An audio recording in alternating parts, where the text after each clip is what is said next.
Yes, welcome to defn episode number 100. Yay! Thank you. It's really weird to have immediate feedback. I always imagine there are at least 2 people listening and cursing at me. But, now I can. Well, I'm usually one of them. So. Yeah. I can feel it now in front of my eyes. It's been almost 8 years. So I don't want to call it amazing journey like stupid startups nonsense. All right, let's call it 10. We rounded up the episode number. Round up the number of years. Yeah, exactly. Maybe a quick introduction. So my name is Vijay from Holland, and we have Ray from near Leuven in Belgium. Yeah, here nearby somewhere. Yeah. And then we have the man behind the scenes who has been making us sound good, at least. Yeah. I'm on the scene now, literally. Yeah, exactly. So I'm Wouter, also from Belgium. Right. Yeah. The intro style. Wow. Nice. So this is going to be an interesting episode because this is going to be my last one, or at least I'm going to stop and drop off from defn, and that's why this is like a peak of defn, I guess. I never expected it to be this level of professional. Very humble. Thinking we'll be sitting somewhere in a corner and annoying these 2 people here. I think to be. I'm so fucking nervous, Usually there is nobody looking at me, so it's much easier to bullshit my way through the things as if I know things. It's been 8 years, and we started at a conference when Ray and I met at Dutch Clojure Day, and it's been amazing thing for me. One of the amazing things for me that has happened in my life, because every other Sunday, I know, please don't complain about the frequency, that it's every other Sunday. I get to talk to such kind and generous and intelligent people and learn from them. And but what about the guests, though? Yeah. Okay. I'm not talking about Ray, by the way. So it's been really fun, and I think I was mentioning to somebody yesterday that this is one of the places where we never had this off-mic and on-mic persona, and there was no difference between the way people who you are listening to in the recording and then off the recording. They were so genuine, and they were so invested in the community, invested in the language, passionate. So it's been a pleasure. I think I reached a point where now I want to listen to the podcast, so I want to stop talking to the podcast. I don't know, through the podcast. So this will be the last thing. And now, but as every good thing, it should continue. The show must continue. I think that if I have like a couple of regrets, and one is that convincing Ray to be a real programmer to switch to Emacs. Finally, maybe my next. A better replacement of better version of myself would be able to convince Ray to do this. So I'd like to introduce who's going to replace me. That would be Josh. Welcome. Great. Thanks, Vijay. Yes. Thanks. Yes. So please. Oh please no! I think All right. I'm leaving a very small shoe to fill in. I have a small foot. It's fine. Exactly. I'm not saying that, but yeah. Thanks a lot for listening, and please do continue to listen. And I would really appreciate your feedback, and thank you for my yacht. I'm gonna sail into the wind. And then I don't want to take too much time, so actual show can go on, and then you can enjoy the show. So thank you. Okay. Thanks, Vijay. Before you go, I just want to say thank you. Thank you very much. I think all the people out there really appreciate how you've made the podcast world a better place. And it's a Silicon Valley joke. And so I've got you a few little presents as well, because you don't say goodbye without the gold watch. In this case, it's a golden T-shirt. So defn, you're the very first defn alumnus. This is a one-only T-shirt. Okay. Super. Thank you. And also a little, if I can open this properly, a little thing. You'll only wear that on the irregular basis, I imagine. Or put it on the wall, I imagine. You'll probably put it in a glass plate in the wall, something like that. Yeah. But this is something you can use every day to remind super. you. Thank little you. water bottle. Awesome. So, yeah, thank you very much to Vijay. I mean, it's been absolutely fantastic. The guy is awesome. He's going to go on to do some other fantastic things, for sure. So, yeah, thank you very much, Vijay. Yeah. Super. Thank you, Wada. Yeah, well, same for me, man. Like, it's been an absolute pleasure to edit out your coughs for the last. Somebody mentioned I laugh too much on the podcast. So. No, those I don't need to cut, so it's not as much work. No, I think it's amazing how you did it. It also speaks to your breadth of knowledge. Like how you managed to be. You were always very interested in the guests, but also you always had. You understood the subjects. You had good questions. You teased out, the best in people that came on. I think this is really special and really unique. I'd like to thank you for that. Yeah, I'm sweating steel now. Fuck off. And then, and the final point is, I just sort of want to tell a super small story because it ties into like Arne's thing from the beginning as well, which is like how these small things can have lasting consequences. So, because at some point, Ray told me, "Why don't you fucking do it then for the audio of the podcast? Because I have too much feedback." I started editing the podcast, and then like at some point, as a thank you, Vijay invited me because he was organizing Dutch Clojure Days at the time. So he invited me to the speakers dinner. I was not a speaker there, but I was allowed to attend just sort of as a thank you, and that's how I met the then CTO of the current company that I'm working at. And so there's sort of like a butterfly effect that directly leads to, me having my current job and like really enjoying it, by the way. And, Vijay's generosity throughout these years. Yeah, I make so. your, people's lives in that's the. I get it. But even though it's like, us basically bullshitting for almost 2 hours every other Sunday, right? It does have like meaningful impact and has made change. It's made my life materially better. And so thank you. Thanks, everyone. Yay. Yeah, Thank you, Vijay. Limelight for the man of the hour and Josh, and maybe it's nice to introduce yourself and then take it over from there. Yeah. We're gonna fuck off. I'll see you around, and thanks a lot. Thanks, You missed Vijay. an opportunity to say Emacs or some other shit, Josh. Yeah, exactly. Thank you. Hello. It's Emacs, because everything else is shit. Fuck. Everything How else did you is get past the complete interview shit. process? Yeah. Who And interviewed Lou's this guy? now. Lou is off. Lou's done. No. Okay, thank I thought goodness. about it though. Okay, all right. There you go. So yeah, I mean, I am Josh, as Vijay said. However, I will argue with you just from the start, Vijay, I am not the man of the hour. Like, we have two people here who are the people of the hour and a half, 2 hours, 5 hours that will be here. Half an today. hour now after this. Oh, half an hour. Shit show. Right, He's just took up way too much space. He said he would take 1 minute, but he's ended up taking 15. Jesus. All right. It's okay. Anyway, good riddance. So yeah, my main thing is that I live in Stockholm. I have been doing like Lisp of some variety for quite a while after my beginnings as an arrogant know-it-all person who declared Lisp was shit and it should never be used by anybody. Here I am 20 years later on a frickin' Lisp podcast. So I love Emacs, as mentioned. I love Babashka, hence the t-shirt. I hate NBB, and I wish that bad things would happen to Bork Dude for his original song. Oh, whoa. Yep. No, we got to edit that out. Wow. No offense, Bork Dude. Yeah, cut that part. But anyway, yeah. This is actionable. Enough about me. Thank you for letting me be part of this. It has been something extremely special. And I think I met the two of you right before or right after you released the first episode. And Right. Yeah. Well, you've been a guest on the show, so I figure that, I have. we'll eventually go through all the guests. We'll eventually go through all the guests on the show as replacements. We'll give you a week or two, try you out, and then we'll see what happens. Okay. But okay, let's move on to the main event. Thank you very much. I think we got the admin out of the way, which is nice. So. Right, we have got from the far end of the room, Lou. You've all seen Lou before. I hope you've seen Lou at the conference before. Hi. Yeah.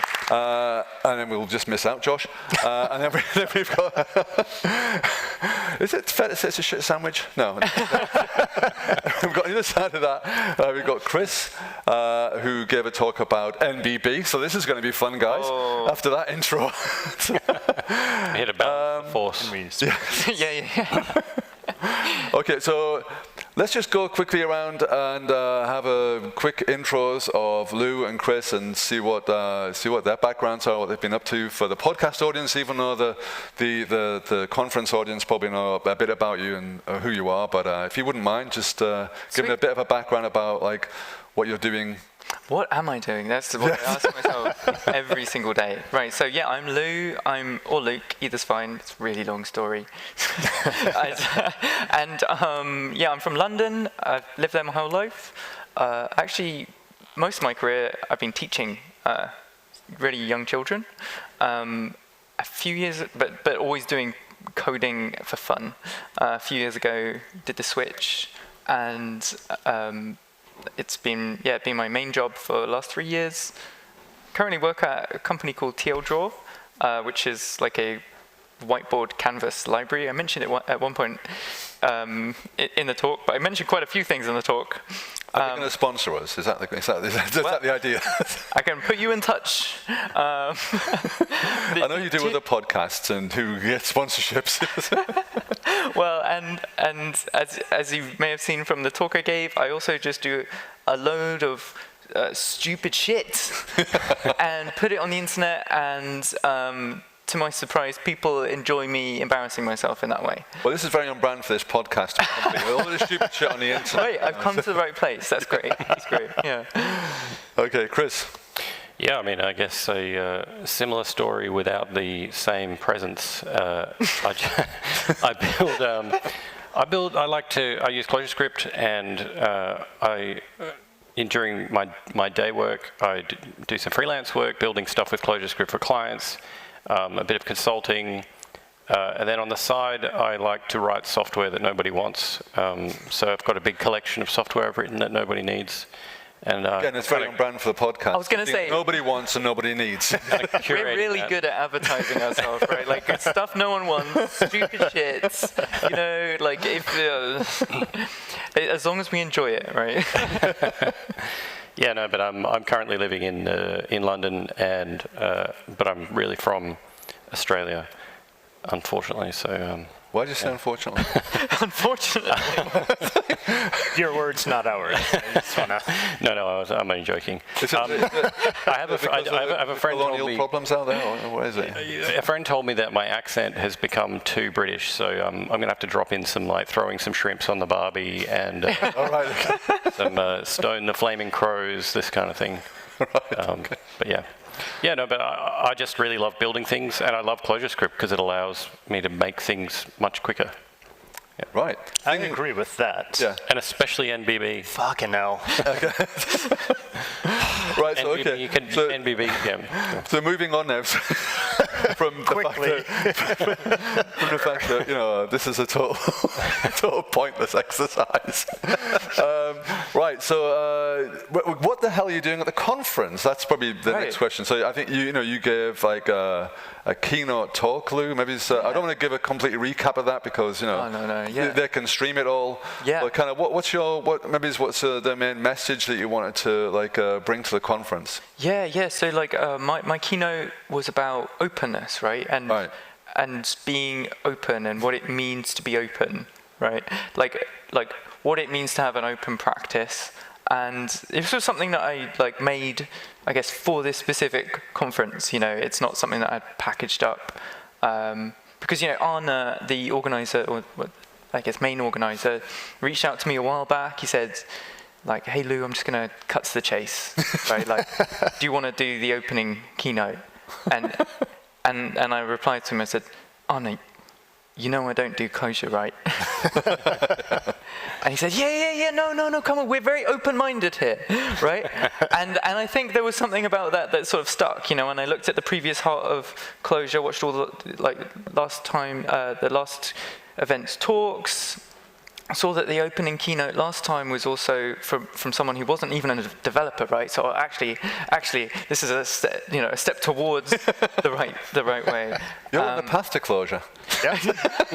Give it time. Listen. I'm getting very convinced from being here. Like I put out a toot on Mastodon. I like typed it out. It's like I love Clojure now, and I thought, wait. I'm not quite there yet. I am. Yeah, I'm getting one over. Thank you. Nice. But I think Clojure the language is not the important thing. It's Clojure the community. That's why I'm still here after so long. Right. Sure. Yeah, and that's what I picked up. So like I had various calls with Anna. Like it was quite a while back that. So we had I went away and I thought about what I could talk about, what I could write up. And came back to him with certain ideas and like more questions about the community, right? And I just kept getting this, I guess like this sense of the heart of Clojure, right? This because I guess as an outsider, I didn't quite realize that. I saw the Rich Hickey talks and all of that, right? As everyone says, I think a couple of speakers have said that, right? And I guess that was my only like little window into the community. And one thing was like by looking a little bit further, I saw so much more. And so I didn't feel like the keynote was me coming and preaching at all.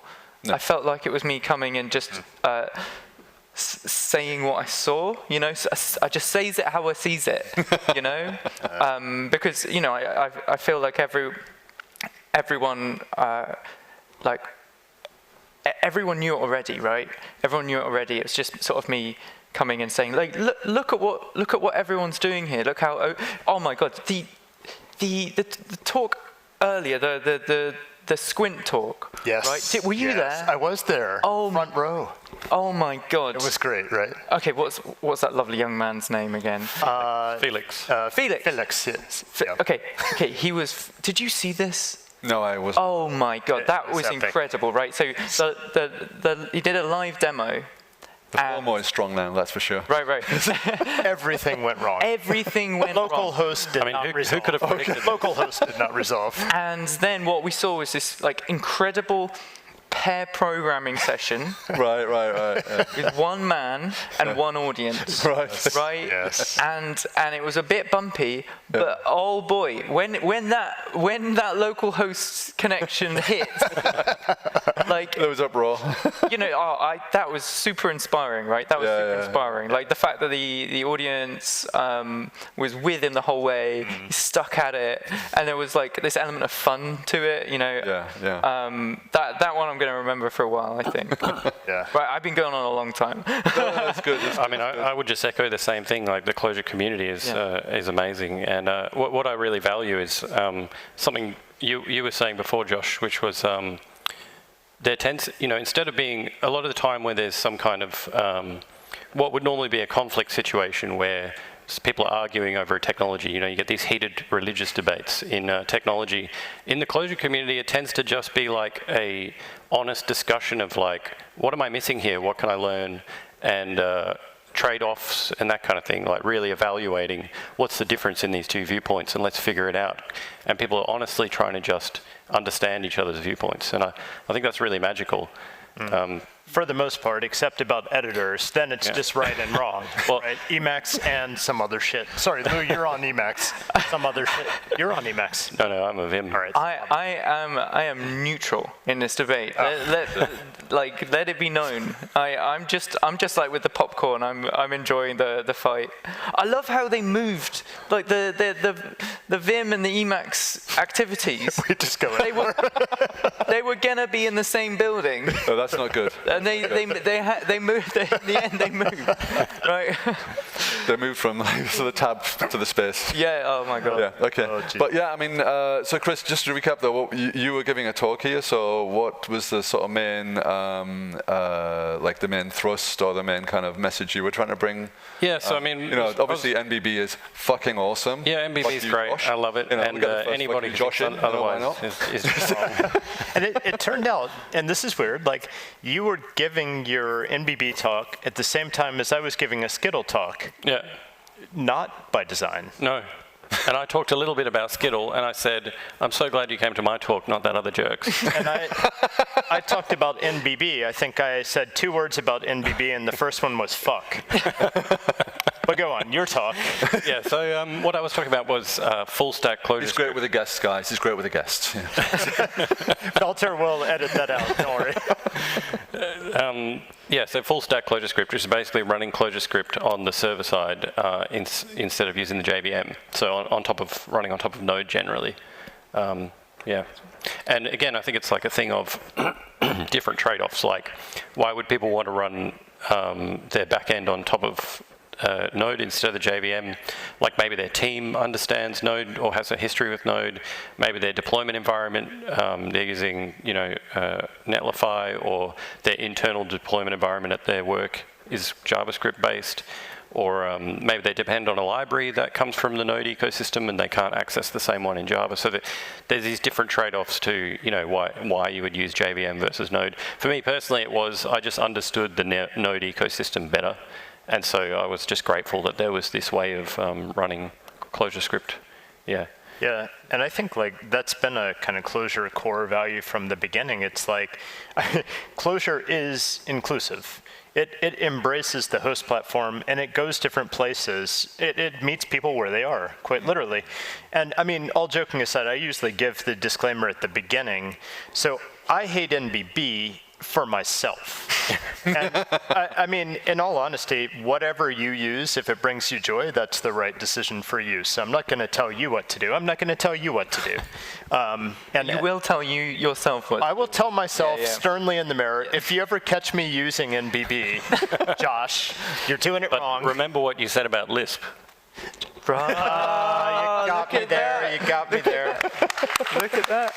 Oh, that's the first audience reaction. I mean, Josh is out for the count here. Sorry. Be nice knowing you. Vijay, come back. Hoist on his own petard. I'm out of my depth here. Lou, you were talking about openness in your keynote, and I love that Chris idea. Chris is taking over as the host. Look at him now. Look at him. I'll just go behind the sofa, shall I? Natural. Defeated. This idea of open practice is so cool. And it reminded me of, sorry, it's a bit of a tangent, but open source. I heard Linus Torvalds in an interview talking about open source and what it meant to him. And he said, it means everybody gets to do whatever they want. And I thought that was like quite a deep thing, because you kind of think of it as this technical thing, this legal licensing thing. Yeah. But yeah, everybody gets to do what they want. It's like kind of cool. It's very open. Yeah. Yeah, I mean, I think the thing with when definitions, right? Oh. All right. Okay. Water break. Crack open the dictionary. Okay. So See how integrated you are coming into the Clojure community now. Right. You got to do it. You got to do it. Definitions is like this running joke. It was what you do all day, right? Yep. So the thing is you define things however you want.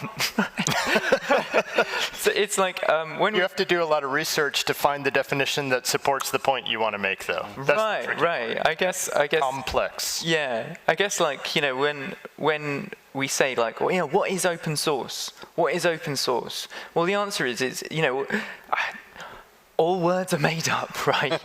All words are made up. Whatever you want it to be. Yeah, we want to choose a definition that's helpful to us, right? You want to choose a definition that makes our community better, and you know what? That can change over time, and so it's interesting for me to, I guess, look at all the different viewpoints on open source out there, right?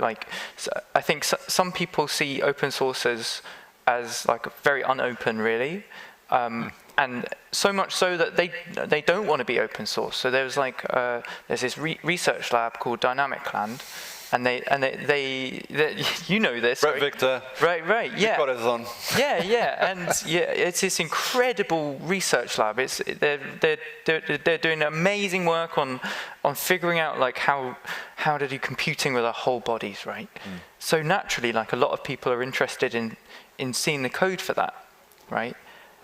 But they make an argument. They make an argument that actually they don't want to open source that, because while it's very open for certain people, for developers, it's not so open for people who are outside that world, right?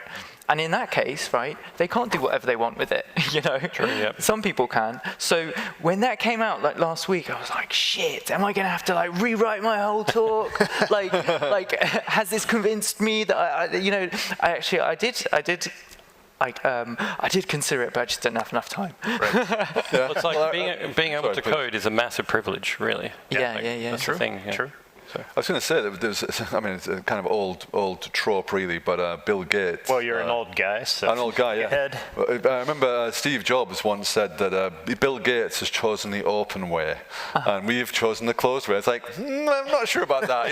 It doesn't feel like that as such. But I guess they were talking about, at that point, they were talking about plug-and-play hardware and stuff like that, integration at that level. And so Windows was more open than the Apple was, and it probably still is. But yeah, to me, it seems like openness is about visibility, actually. And it's not, because open source is not about anyone doing what they want, because you can always do what you want. But it's about about enabling it. It's about saying, actually, I'm going to share what I know and what I've got, and then you can do what you want with that. So I think, to me, that's the depth. That's the sort of deep version of it. But Interesting. Right. Interesting. So it's so Moving on. weird. No. But it's weird, right? Because you have this word open, which should mean the door is open. Come in. Join us. But the idea of open source, at some point, it was grabbed by some people and used as a system of control, which I think is really interesting. Richard Stallman, right, wants to control what you can do with code that's licensed under the GPL. And it's his right to do so, absolutely, but it's just interesting. And he didn't use the word open source very specifically. He chose free software. Right. Yeah. And it was Eric S. Raymond, I think, who came along and made open source. But it's just interesting, what different words mean to different people. But, just to go down a little tangent, I don't know how deep you are in... Tangent on my tangent. A tangent on a tangent. Yeah, let's do it. He tangented it first. Okay. Tangents all the way around. As far as I'm concerned, it's all maths, Yeah, obviously, we're in a simulation. Yeah. Okay. It's all maths all the way down. Back to my tangent. There was this whole thing very recently about what's the difference between what's the structural difference, if you like, between what the FSF are doing and what open source is. And it turns out the actual problem is the sort of organizational structure of the FSF itself.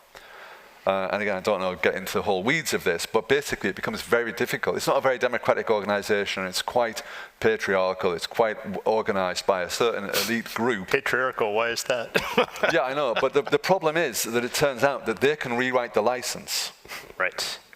And they have done this in a fairly benign way so far, but it's sort of worried people that they actually have the ability to rewrite the license in ways that are non-democratic. Are you talking about the GPL version 3 when they did that? No, well, just small amendments to it. But GPL in general and the FSF in general have this sort of control over those licenses that are on all these devices. They're all over the place. Yeah. And what's that thing in Star Wars where you get this message 66 or whatever, and all the clones just go evil, Yeah. Order 66. Order 66, yeah. That's feasible with the FSF, annoyingly. So it's kind of open. You can't just ask the audience. If they are your reference at this point, Well, this is a caching system. It'll go to you first. Then out to this wide sort of area network. That's very unwise. There's definitely more expertise out there. Somebody will just from the crowd. Just tackle. Yeah. Right, yeah. Anyway, sorry. Back to your tangent. Blah, blah, blah. Right. Now, okay. There was meant to be a structure to this. But we're out in the deep end. But getting back to the sort of... one of the things that I wanted to just quickly round up on, I mean, we've still got a bit more time, still got another half an hour, so we're doing all right. But wanted to get your impressions of the conference, not just of sort of, of the Clojure community at large, but what about this lovely Heart of Clojure conference? Should we go with the insider first, maybe? Right, okay. Yeah. Insider view. Yeah. Oh, I mean, and why am I an insider? Yeah, I'm always an outsider. You're a clojurist. Lou is an aspiring clojurist. Yes. We'll see. I see what you mean, yeah, okay. Yeah, it's been great. I mean, I've seen so many good talks, and I absolutely loved Pulu's live set last night. So Right, good. like, So really good. shout out. Really awesome. In Haskell, though, but whatever. Well. Yeah. The right tool for the right job. But the back end was running on OS 9, on Mac OS 9, which was super cool, like this old version of Super Collider. Sweet. Anyway, yeah. Okay, cool. My favorite thing about the conference was Haskell. Haskell and OS 9. Whatever. And I guess I'll never see anyone again, so see you later. It's been lovely. Mic drop. You want my outsider view? Yeah, but I mean, soon to be insider. Oh, right. Yeah. Your inside view of Yes. the Yes. outside conference. Right, Inside. yes. Okay, I go to a lot of conferences, and this is by far my most favorite conference I've ever been to. wow. I'm not just saying that. Yes. I'm not just saying that, okay, because I think there's something, the feeling of it, right? The feeling of it is so different to normal. It really has this unconference vibe to it, the fact that we have these two spaces that you go between. They have very different characters, right? And there's all these pop-up activities going on. There's all these like extra activities like Pulu set and just all of the extra things happening. And the fact that like there's so much time, like the point is to meet new people or chat with old friends. That's the point. And I think that's what a lot of that's my favorite part of conferences usually, but you don't have time. You don't have time. It's such a rush between like the talks that you don't want to miss. So many to see. But I think hats off to the organizers and all of the volunteers. This has been like an extremely special experience, and like I think I've taken a lot from this in terms of like, well, what kind of conference should I go to? What kind of conference should I help to encourage or create?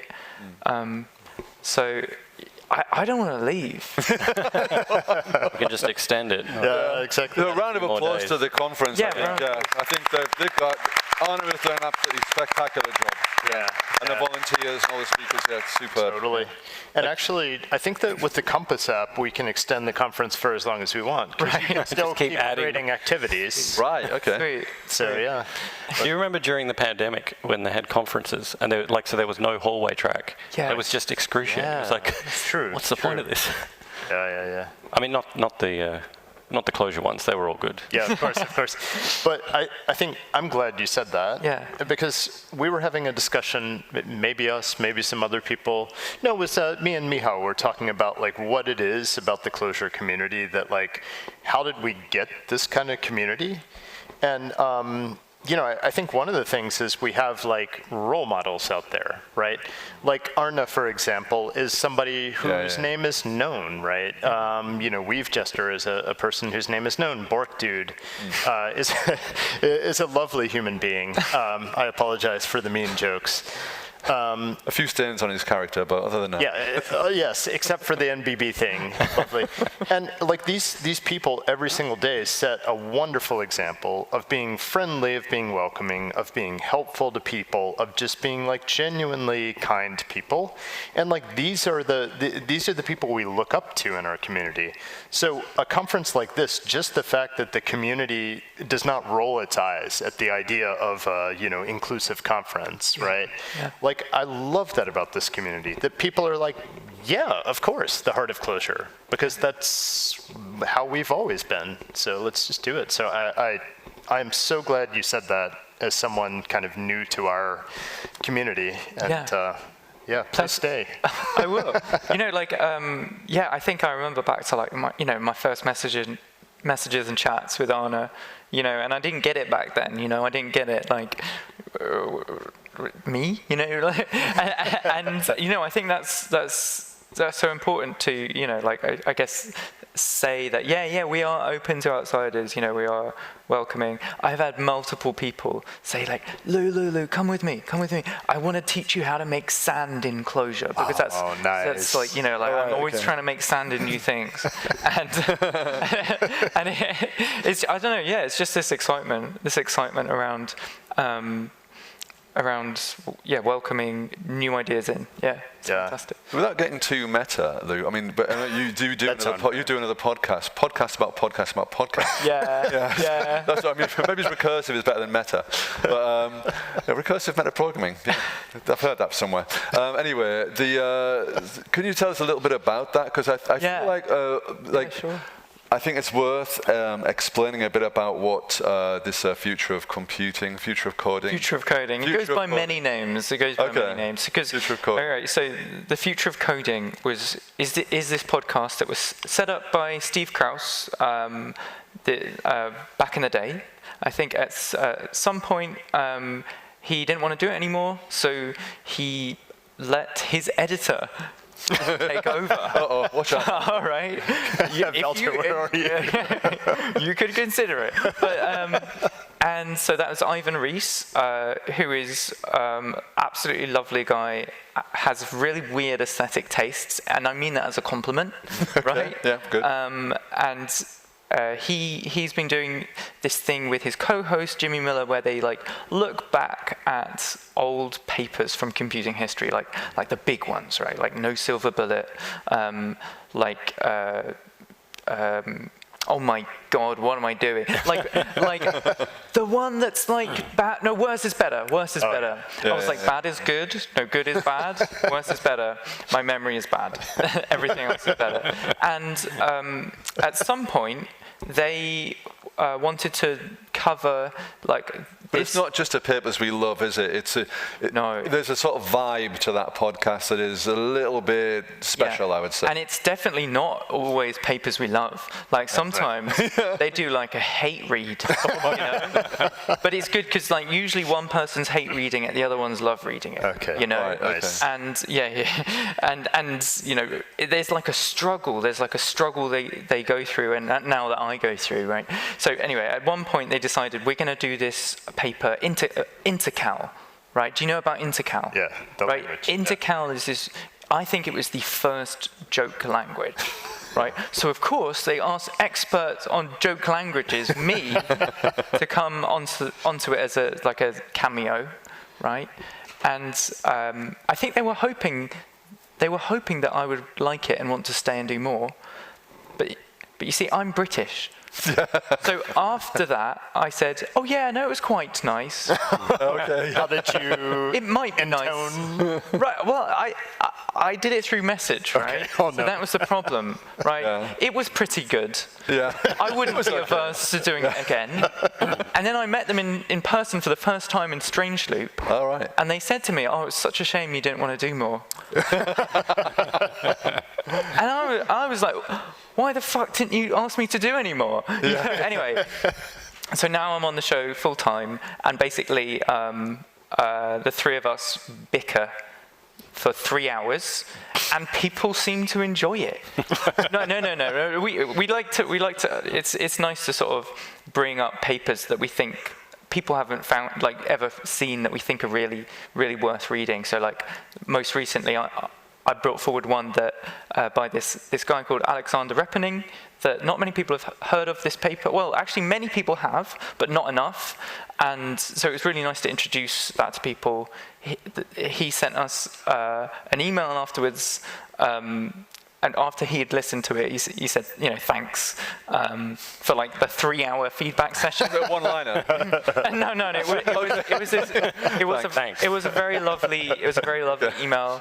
He said like he's still using that set of tools to like work with kids and teach kids to program. Sent us a nice little photo of his class. So that's lovely. Yeah. sometimes sometimes we're quite jokey. I do worry that like we're kind of in character a little bit as we're sort of expressing our frustrations with these things.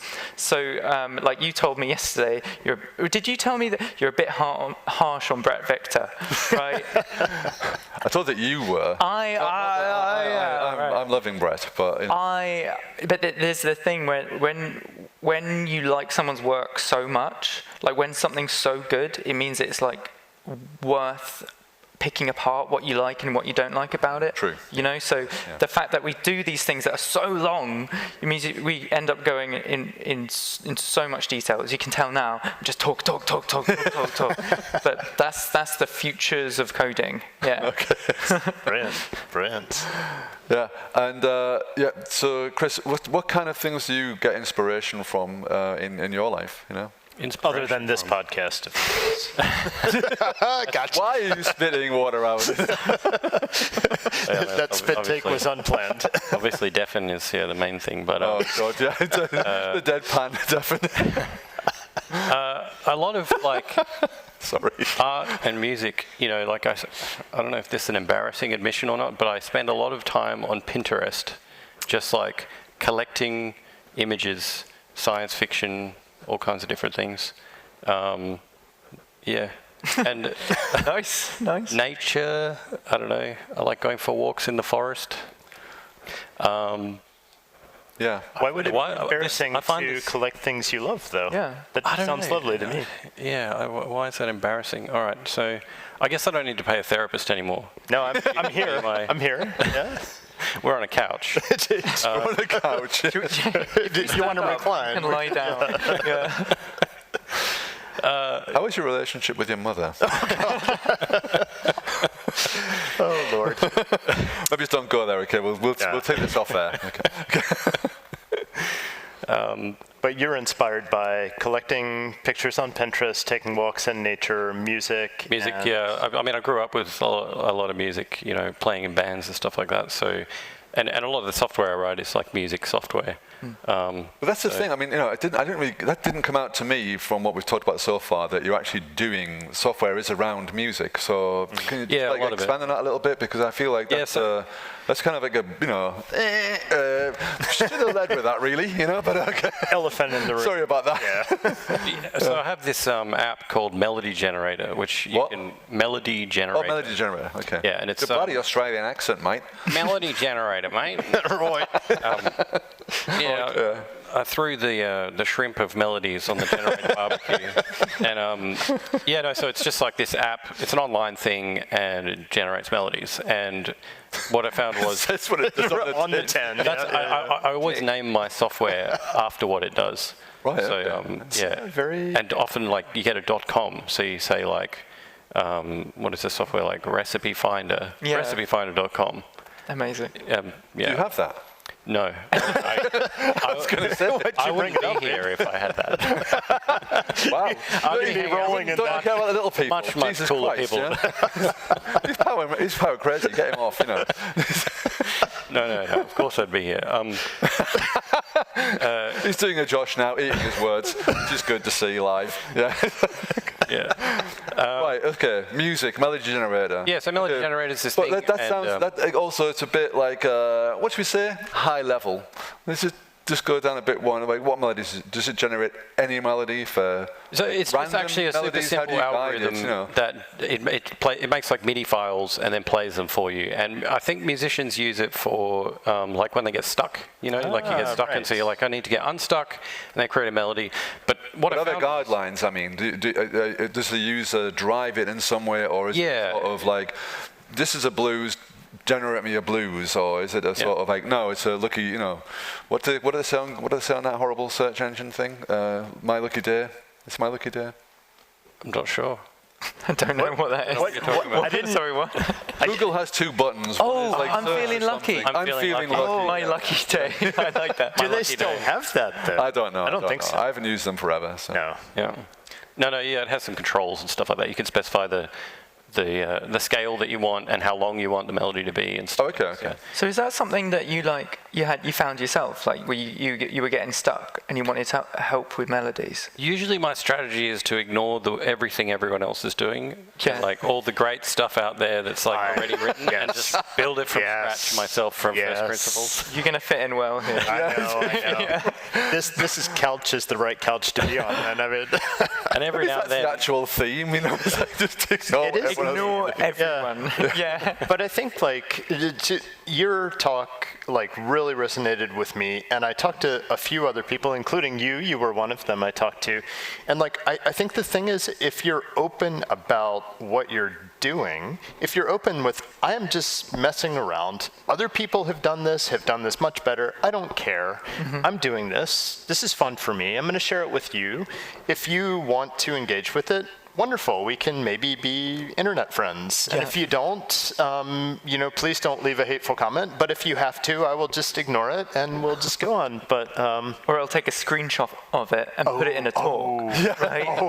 I mean, nice no, it's been fun. Like I remember really worrying about that, like a long time ago, and now I kind of relish it, and now I'm like, now I'm putting in welcome their hate. well, I'm putting in intentional mistakes into videos now. Wow, okay. But like it's always the same mistakes, so people like the I guess the people who watch them all, they know. And then it's like bingo to see the comments.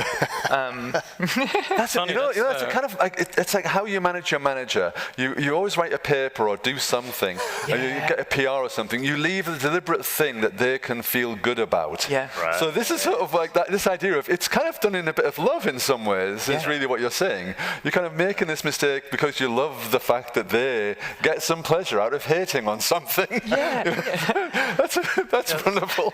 Where do you put your stuff, and how do people tend to engage with it? And well, first I was just going to say that all the mistakes in my software are all intentional as well. Of course, yeah. But deliberate choices. Sorry, what was the question? Let's see. No, where do you put your stuff? How do you put it out? How do people? That's a bit generic, though, isn't it? Like, what is clothes or? Dude, like, okay, I'm just checking here. Getting feedback. IKEA. Am I wrong? You know, no, it's an important thing though. Like somebody else asked him a question. Ray, he just said it's an important thing. What I asked. Okay. I'm sorry. Actually, I mean, like I spent a lot of my life building things. Like I was joking before about building things nobody wants, but often like you don't even get to the point of finding out that nobody wants, because you just build them and then they're on your hard drive, or maybe you upload them to GitHub and you don't tell anyone.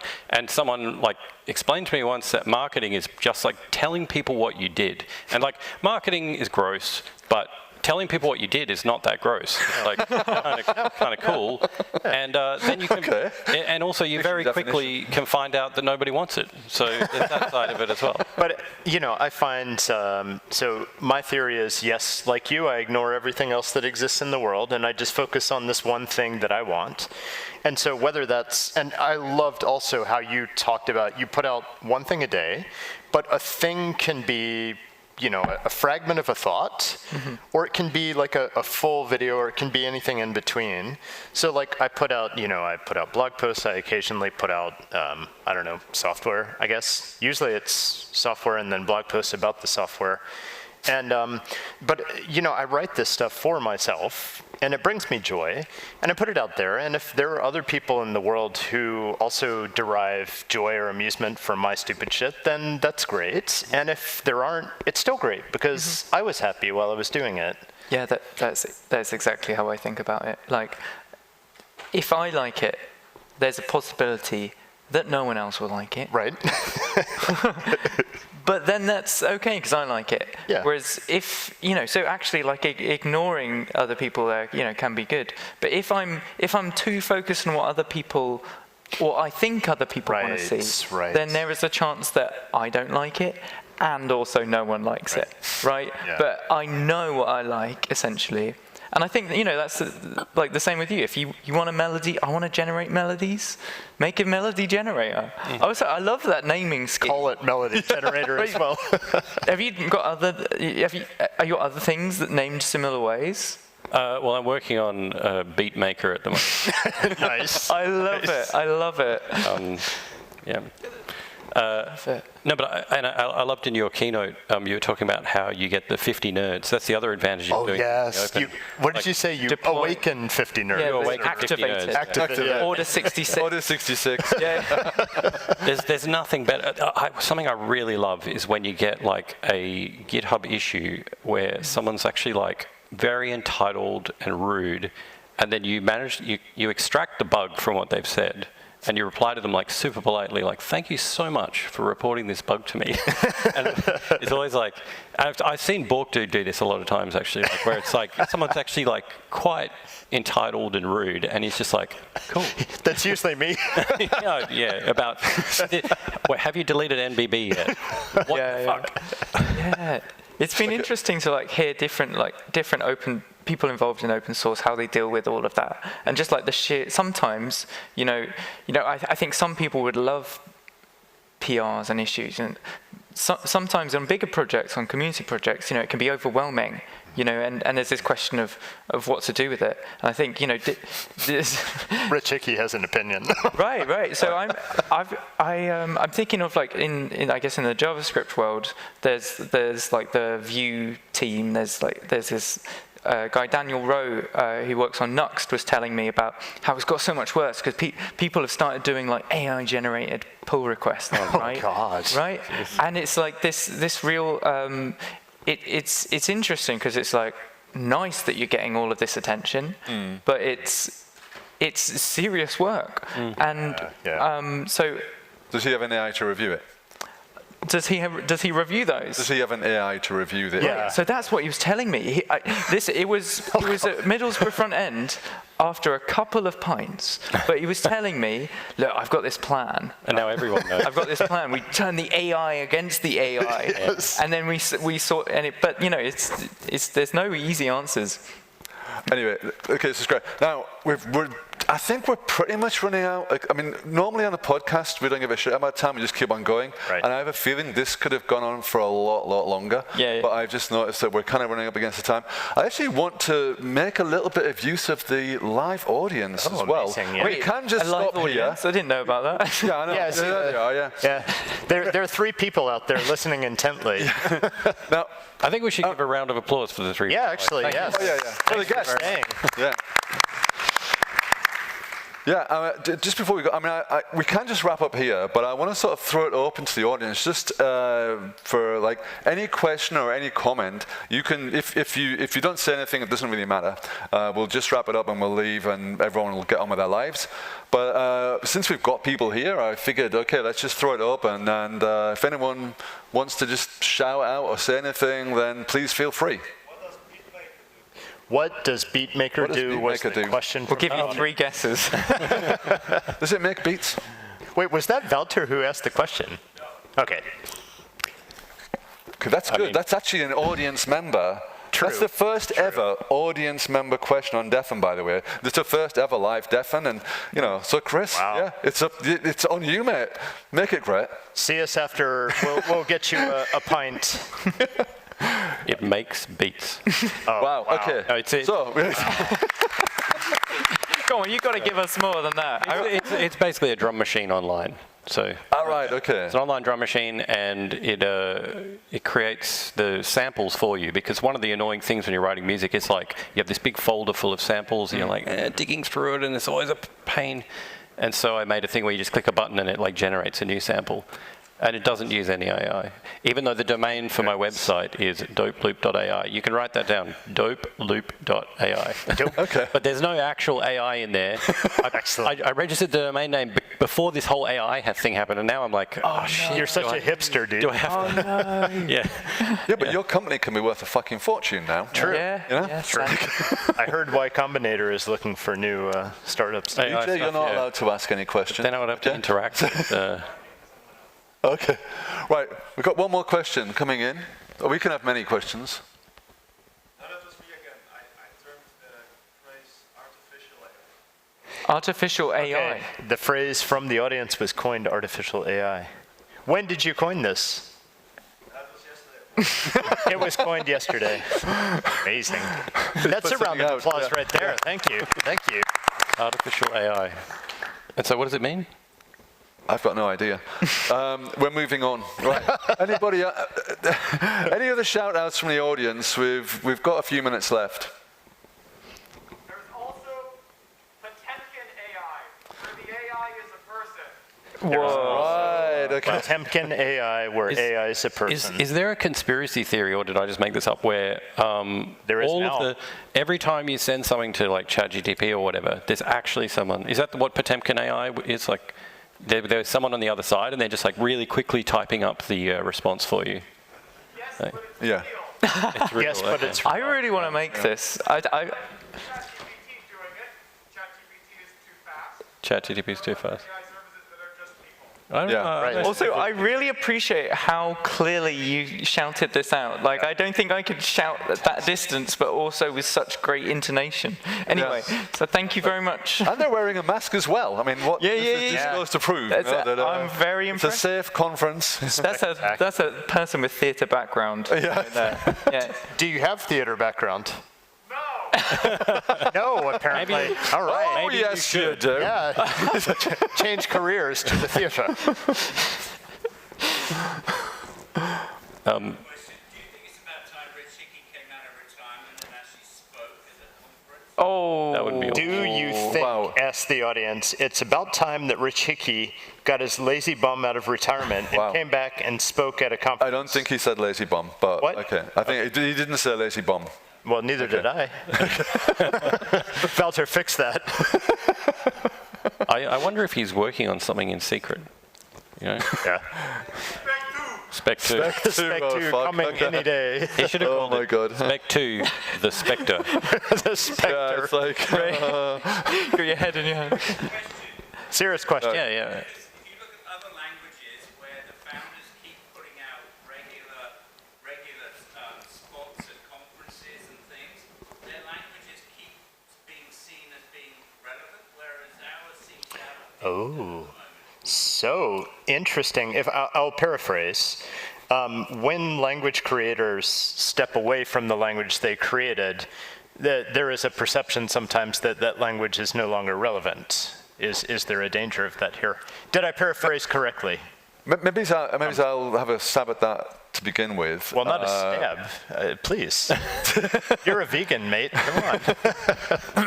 Well, you know, okay. Swipe. Have a swipe. I kill my own ideas. Pat it gently on the head. Yeah, but, so what I was going to say was that I think the issue is not really Rich per se. I think what the issue is a succession issue. Like whenever you have a dictatorship, it's always a problem. No, I'm not trying to say that Rich is sort of a bad dictator, but he is a BDFL, this sort of, you know, beneficent dictator for life. There's a dictator is in there, you know. So if you have a dictatorship, there's a problem of succession. And I think that's really the hint that you're talking about, is like how, if Rich is not doing it, if he's retired, but he's retired, he says he's retired from Nubank, not retired from Clojure.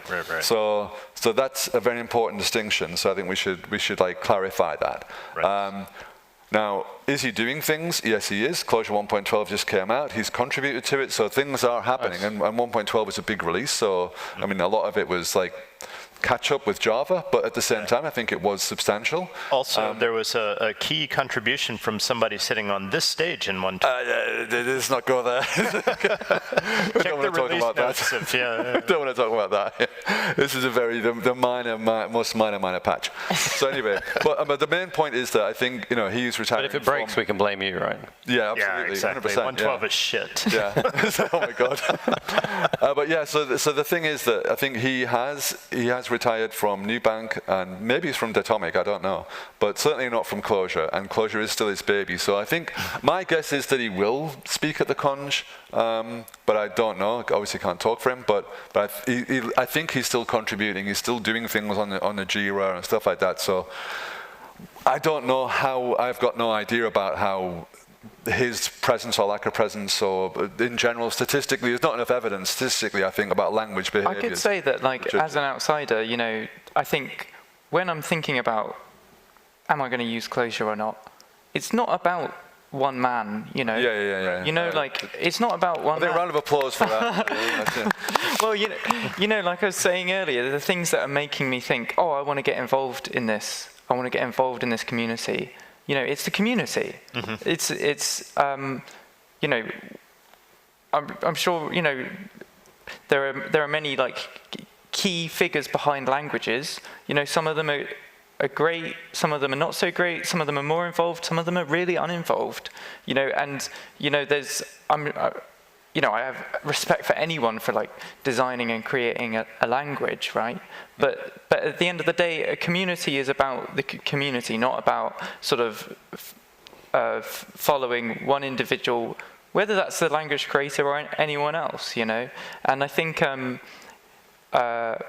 it can like be shooting ourselves in the foot if we do that. I think a little bit, if we're putting all our eggs in one basket. I think, you know, this conference is like a testament to the fact that it's a collective operation, isn't it? Like Yeah, it is. Building up a language. It's true. And we have like Mike Fikes and David Nolan on the ClojureScript compiler, Borkdude, who is, I mean, written the small Clojure interpreter, which powers everything else. NBB. And anyway, moving on. So we have these key, and I'm not going to put words in Borkdude's mouth, but I guess that one of the reasons why, no, I know this for a fact, one of the reasons why Borkdude can be so prolific and wonderful is because the community supports Borkdude, right? We have Clojurists together, we have all of these ways to support people not only emotionally, but also financially, and I think like that's not going to go away. Like you said, the great men of history theory does not bear out because, okay, you know, maybe Rich Hickey had an idea that got us here, but here we are, and we're not going anywhere. Yeah, like languages shared, right? Yeah. Quoting Alex McLean again. I'm obsessed with him. Anyway, so You just admitted that on a very podcast. I'm deep into Not sure live about coding that, Josh, now. by the way. I've got to talk about that. It's not popular. like a language is only helpful because multiple people speak it, right? Yep. And so we're, you know, someone has to speak it first. Someone has to do that, and then someone has to speak it second, and then third, and then fourth. And there's a culture around that language. But like I said, I'm an outsider. That's just my perspective. Yeah. Do you have any thoughts, Chris, before we sort of wrap up? Yeah, I mean, two things. There's this repository, Awesome Clojure Likes, which has like a list of Clojure-like implementations on all different platforms. It's got heaps of them, and there's, you know, I think the idea that Clojure is on the decline or whatever doesn't you know, the evidence doesn't back that up that well, because although the raw numbers may be coming down, there's like so much activity and things like Jank and the Borkdude stuff, and there's so much happening in the space. The Borkdude stuff, the Borkverse. The Borkverse, The canonical name. Yeah, I mean, there's a lot going on, and what was the other thing I was going to say? That Jank is great. Yeah, no, it's all good. No, and yeah. I heard a woo. That was Jay himself. Oh, that was Jay, okay. Wooing his own thing. The other thing I was going to say was there was actually a talk about this yesterday. Oh, really? So we're like rehashing ground that's already been covered. And someone told me that there was We'd never do that normally. There was a great metaphor from it which really stuck with me, which was you've got a city like Leuven, and then you've got a city like Brussels, and you've got a city like Paris and London. And Leuven is not trying to be Brussels. It's like a different thing. And, you know, Leuven is Clojure. It's like, it doesn't have to be massive. It doesn't have to be growing. It can be even declining. I don't care if it's declining because I'm not going to stop using it. Right. You know what I mean? Right. Whoa, on that bombshell. Yeah, let's know. On that bombshell. Yeah. Thank you very much. Thank you very much. Thank you very much, Lou. Thank you very much, Chris. Yeah, and welcome, Josh. And thank you very much for attending this first ever and probably only ever live defn. First and last, yes. Yeah, thank you very much. Yeah, I think we're all done. Thanks. Thanks. Thank you. Thank you.